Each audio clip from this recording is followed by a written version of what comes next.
The most important question in any war is the objective. That's what Trump needs to ask. What were India and Pakistan's objectives? India wanted to avenge the attack in Pahalgam by taking down terror camps on the other side of the border. People whom Trump would call radical Islamic terrorists in his first term. Interestingly, he doesn't use that phrase as much in the second term. So India was at war with the terror. Did India achieve the objective? I think the answer is yes, to a reasonable extent. What was Pakistan's objective? Nothing, except retaliating on behalf of the terrorists. That's a dead giveaway that the terrorists are nothing but an extension of the Pakistani army. The problem is not that Trump pushed for a ceasefire. The problem is the 140-word post on social, the Truth Social, that seemed to put both India and Pakistan at par, politically, economically, and morally. By ignoring nuance and history, the Trump administration has seemingly reversed a consensus built over years. The political and military establishment in the two countries, India and Pakistan, aren't cut from the same cloth. Something Americans started to concede after the Kargil War and have explicitly spoken about since 2005. Since then, every US president has differentiated between India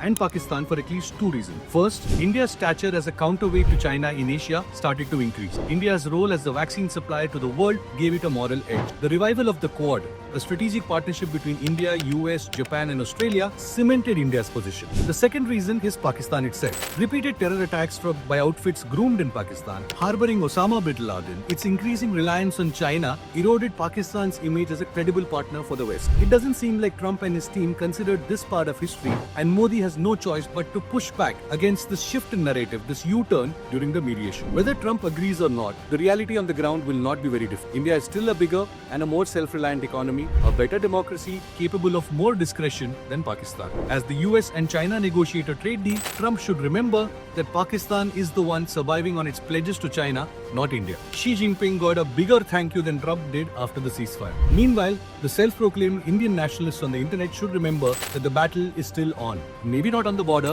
but our negotiators need your moral support just as much. Every society needs politics and diplomacy as much as the soldiers wear them.